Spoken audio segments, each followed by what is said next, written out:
네, 오늘 함께 살펴볼 내용은 예수님의 공생의 3년차 사역에 대한 내용입니다. 성경 말씀으로는 마태복음 14장부터 17장까지, 그리고 마가복음 6장부터 9장까지, 그리고 누가복음 6장부터 9장까지, 그리고 요한복음 6장이 예수님의 3년차 사역을 기록하고 있습니다. 그 시기로는 주후 30년에 일어난 일들로 구성되어져 있는 것이 바로 예수님의 3년차 상반기 사역입니다. 먼저 간단히 3년차 사역의 3년차 사역의 핵심적인 내용들을 살펴본다면 다음과 같습니다. 먼저 벳세다에서 오병이어 기적을 시작으로 무리를 거르신 사건, 그리고 스로보니게 여인을 만나셨던 일들이 기록되어져 있고, 데가볼리 지역에서의 에바다 사건과 칠병이어 기적, 그리고 베드로의 신앙 고백을 중심으로 예수님의 공생의 3년차 사역이 진행됩니다. 그러면 첫 번째 사역인 오병이어 기적으로 우리가 한번 들어가 보도록 하겠습니다.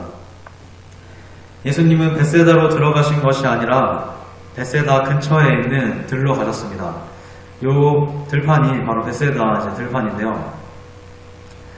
지금 보이는 이곳이 바로 오병이어 기적이 일어났던 장소이고, 여기에서 오병이어의 기적을 행하시게 되는데, 여기 사진에 보이듯이 물고기 2마리와 떡 5개를 한 아이가 가지고 왔습니다. 먼저 기적을 행하시는 이유는 요한복음 6장에서 분명하게 기록하고 있습니다. 예수님 자신이 떡이라는 것을 알려주시기 위해서 예수님께서는 이러한 기적을 베푸셨습니다. 요한복음 6장 35절을 제가 한번 읽어드릴게요. 예수께서 이르실 때 나는 생명의 떡이니 내게 오는 자는 결코 줄이지 아니할 터이요 나를 믿는 자는 영원히 목마르지 아니하리라. 이 시기를 요한복음 6장 4절에 보니 명절인 유월절이 가까워 왔다고 말하고 있습니다. 이 기적은 예수님이 죽으시기 1년 전에 일어난 일입니다. 그러니까 어떻게 보면 벳세다 들녘은 군중들과 함께한 성찬식이었다고 말할 수 있습니다. 그 1년 뒤에는 제자들과만 그 자리에서 음식을 먹는 것을 함께 했고요. 그 전에는 함께한 모든 사람들과 서로 식탁의 교제를 나눈 것을 볼 수 있습니다. 그런 의미에서 떡과 고기를 나누는 것들도 성찬식의 의미에서 우리가 한번 생각을 해보아야 합니다. 그리고 한 아이가 이 떡과 떡 5개와 물고기 2마리를 한 아이가 가져오게 되었는데, 여기서 등장인물들이 마태, 마가, 누가에는 나오지 않다가 요한복음에만 등장인물들이 나옵니다. 그 중에 안드레와 빌립이 나오죠. 예수님이 빌립 보고 물어보시면서 이야기하시는 이유는 빌립과 안드레의 고향이 바로 여기 벳세다 지역이기 때문입니다. 또 베드로가 이들과 같은 고향입니다.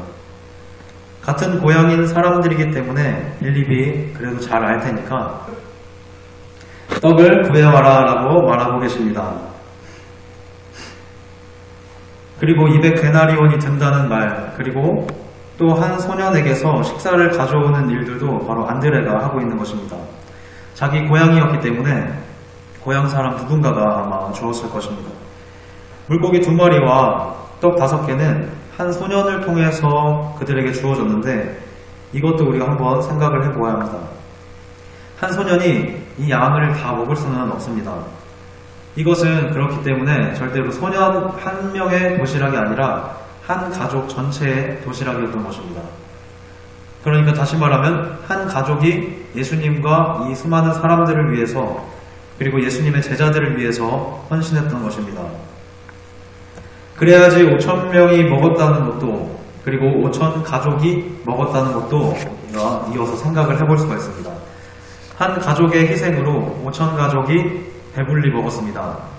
그리고 끝날 때쯤에 이제 이렇게 그림에 보이듯이 해가 뉘엿뉘엿 지고 있었을 것입니다. 그때 제자들은 남은 12바구니를 보면서 느꼈을 느낌이 하나 있는데요. 그것이 바로 아마 보람, 보람을 느꼈을 것입니다. 그래서 제자들이 얻었던 가장 큰 것은 보람이었고, 이것은 우리에게도 마찬가지일 것입니다.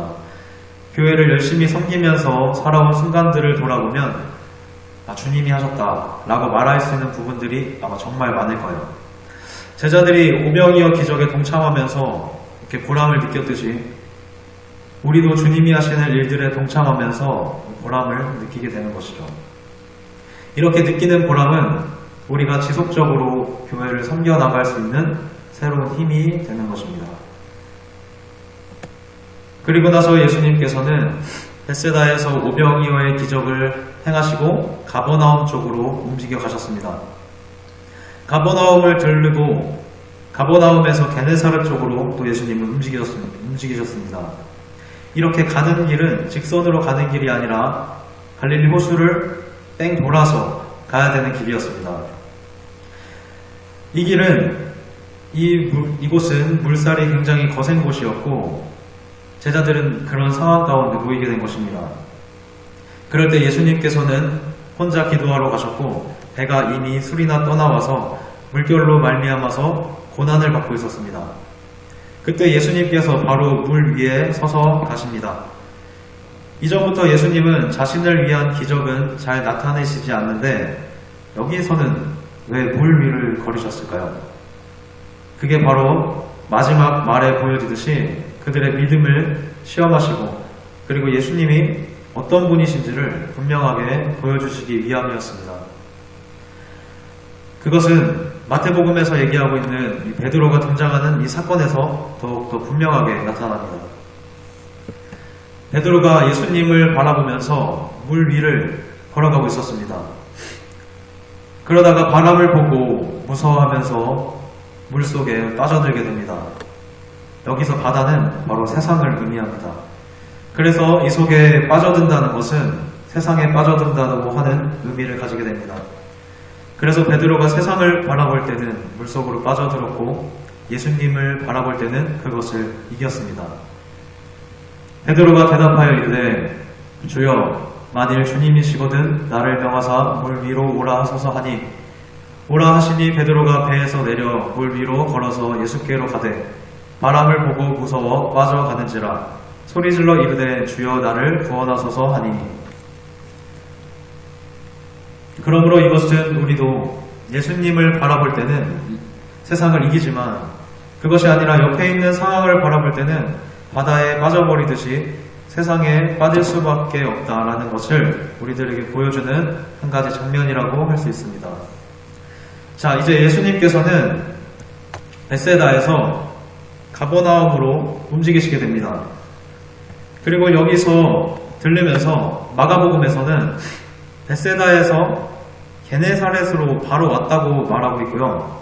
요한복음에서는 가버나움을 들러서 움직인 것을 이야기하고 있습니다. 그리고 거기에서 예수님께서 내가 바로 생명의 떡이라는 것을 직접 설명해 주십니다. 오병이어 기적 때는 사람들이 보이는 것만 가지고 얘기했는데 예수님께서 가버나움에서는 벳세다에서부터 예수님을 찾아온 사람들에게 다 이야기를 해주셨습니다. 어떻게 보면 이 벳세다에서 가버나움으로 올 때 육로로 오는 것이 훨씬 더 빨랐을 수도 있습니다. 이 벳세다에서 가버나움으로 가는 이 육로의 거리는 약 3km에서 4km 정도의 거리이기 때문에 성인이 마음 먹고 빠르게 걷는다면 약 1시간 정도면 올 수 있는 거리였습니다.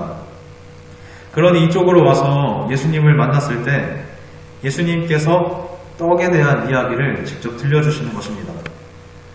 오병이어가 무엇을 말하는지 아느냐 하면서 예수님은 바로 내가 생명의 떡이로다 라고 하십니다. 그리고 마지막 성찬식에서도 나를 먹는 자라고 하십니다. 다시 말하면 예수님을 먹어야 된다고 말씀하시는 것을 보게 됩니다. 즉 예수님이 말씀하시는 그 떡이 바로 요한복음에서 얘기했듯이 생명의 떡, 바로 예수님을 말씀하시는 겁니다.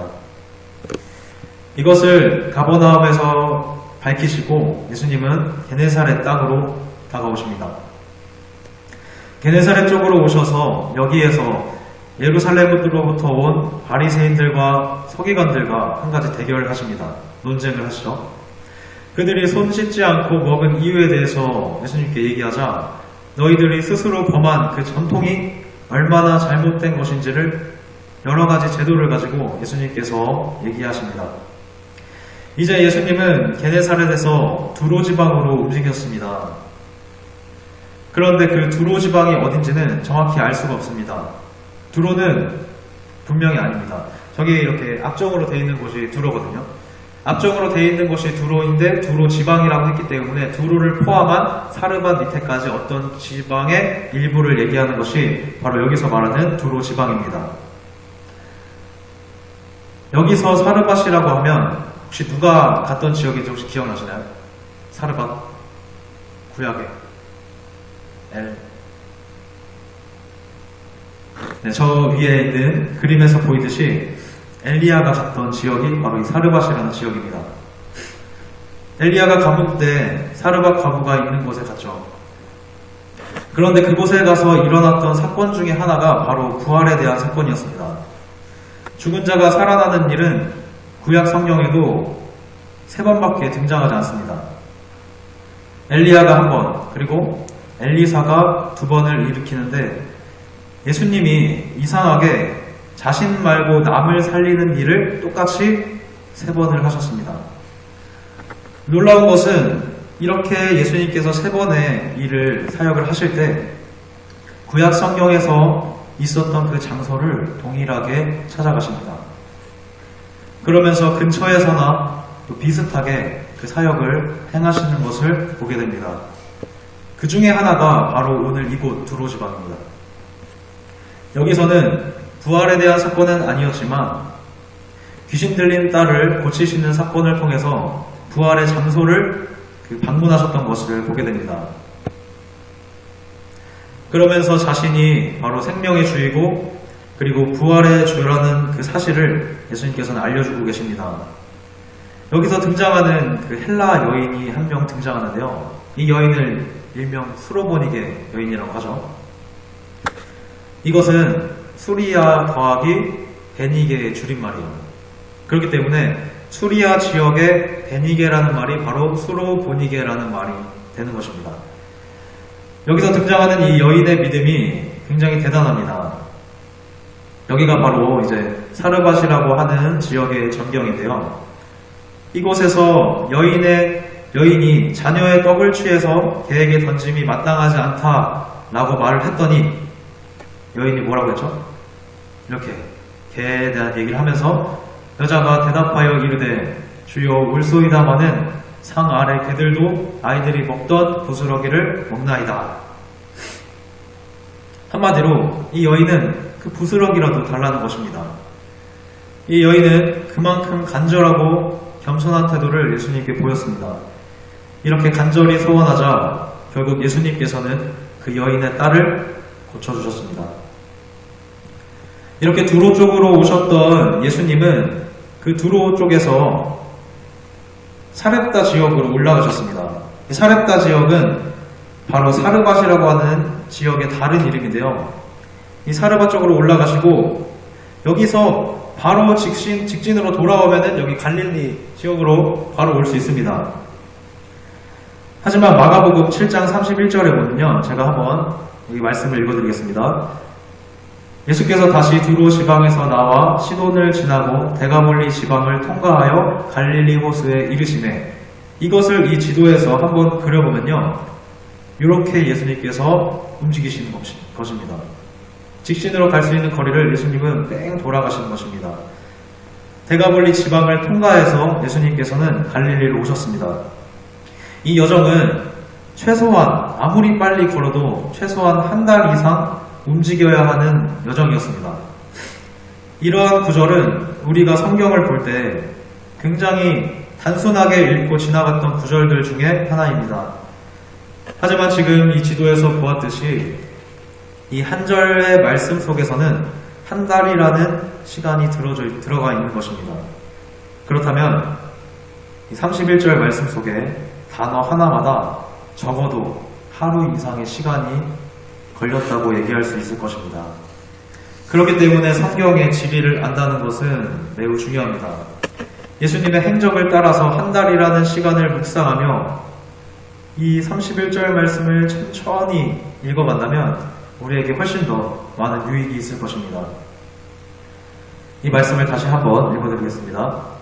예수께서 다시 두로 지방에서 나와 시돈을 지나고 데가볼리 지방을 통과하여 갈릴리 호수에 이르시네. 예수님은 이곳에 오셔서 첫 번째로 에바다 기적을 행하셨습니다. 그리고 또 하나가 8장에서는 칠병이어의 기적을 행하셨습니다. 칠병이어 기적을 행할 때 지도를 보면 벳세다가 북쪽에 있고요. 벳세다가 북쪽에 있고, 그리고 칠병이어의 기적이 일어난 곳은 바로 남쪽입니다. 예수님은 남쪽과 북쪽에서 비슷한 기적을 2번이나 행하셨습니다. 여기서 우리가 한번 생각을 해봐야 할 것이, 오병이어와 칠병이어 기적은 같은 상반기에 일어난 기적인데, 이렇게 일어난 이유는 유대인에게는 오병이어 기적을 예수님께서 보여주셨고, 그 다음에 이방인에게는 바로 칠병이어 기적을 보여주셨습니다.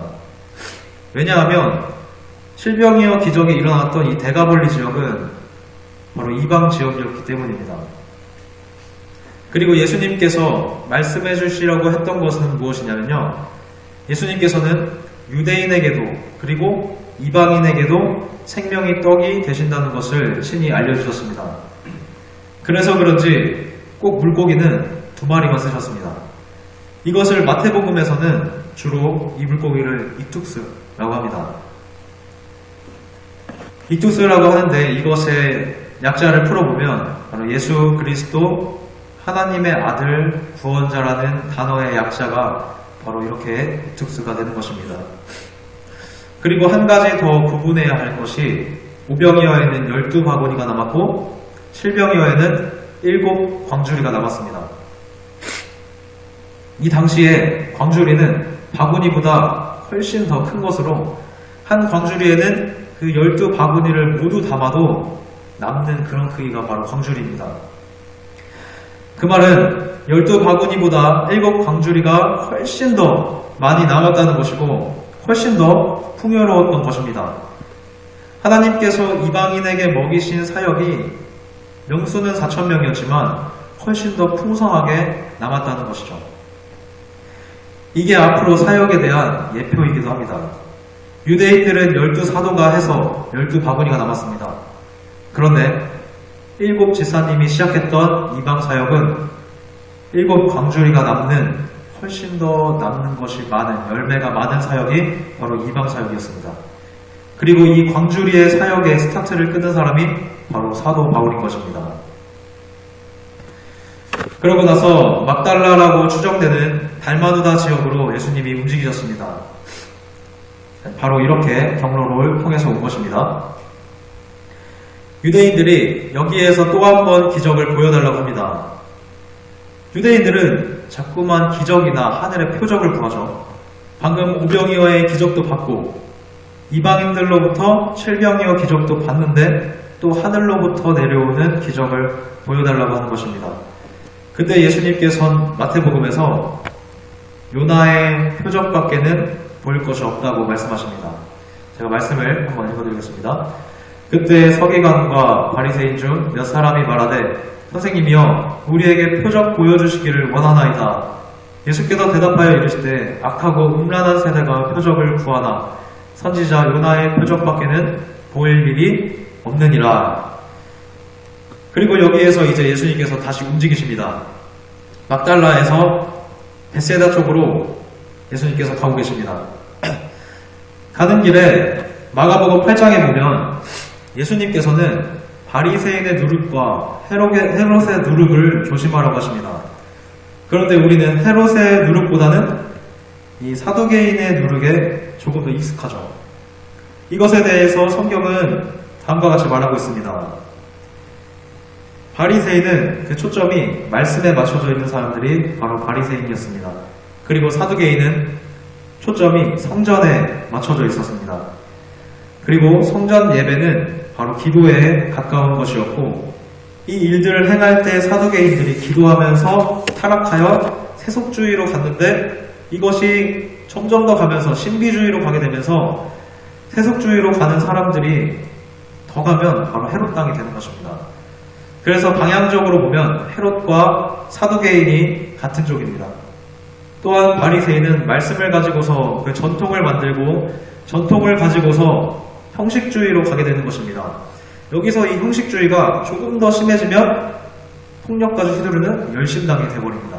바울이 바로 열심당이었죠. 그러니 여기서 바리새인과 사두개인의 누룩을 조심하라는 것은 양쪽 모두를 다 조심하라는 것입니다.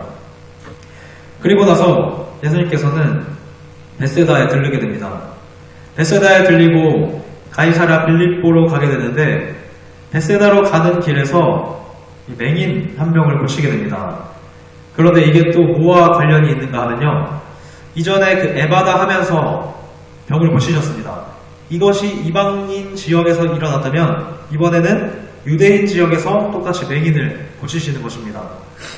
이 맹인을 고치는 사건 이후에 다시 올라가시게 됐는데 맹인이 눈을 뜨는 것처럼 베드로의 눈이 떠지고 사람들의 눈이 떠지는 것입니다.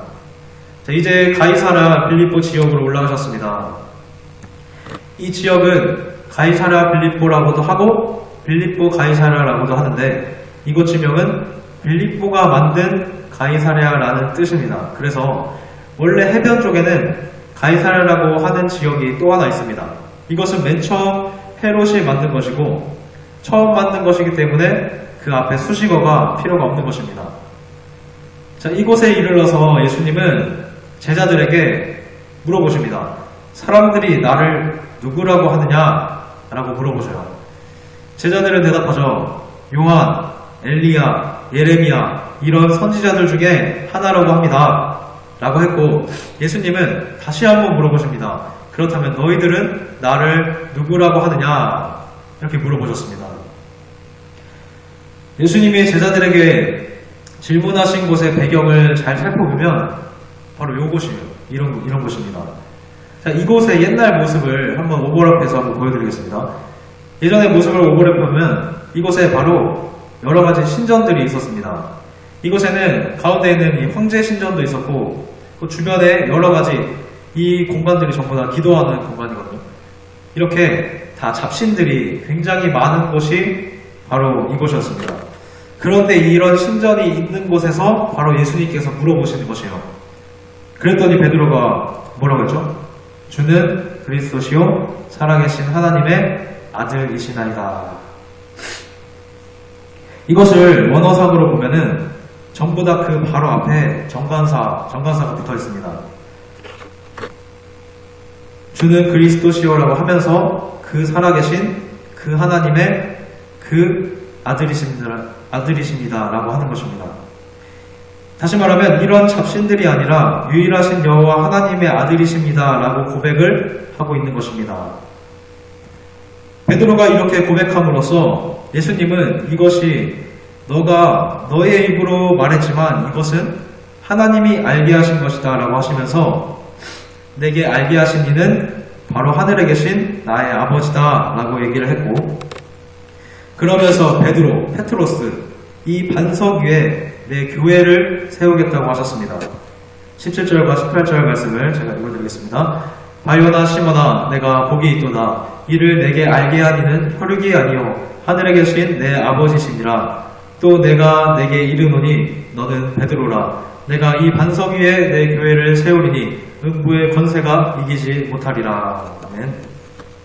여기서 이 반석은 바로 신앙 고백을 얘기하는 것입니다. 그래서 우리가 다니고 있는 이 교회는 신앙 고백 위에 세워지는 그리스도의 공동체인 것입니다. 그러므로 장소가 없어도 그 신앙 고백을 가지고 있는 사람들이 모인 곳을 바로 교회라고 하는 것입니다.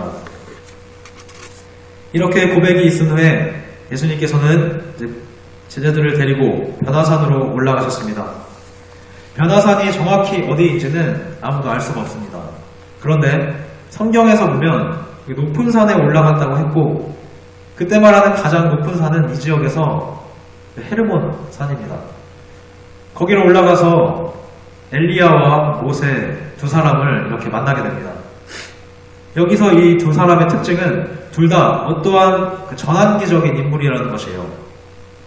모세는 이스라엘 백성들을 출애굽시킴으로 이스라엘을 새로운 하나님의 백성으로 인도해가는 그 전환점에 있었던 인물이 바로 모세였습니다. 그리고 엘리야는 이때부터 사람들의 이름들이 바뀌어지게 됩니다.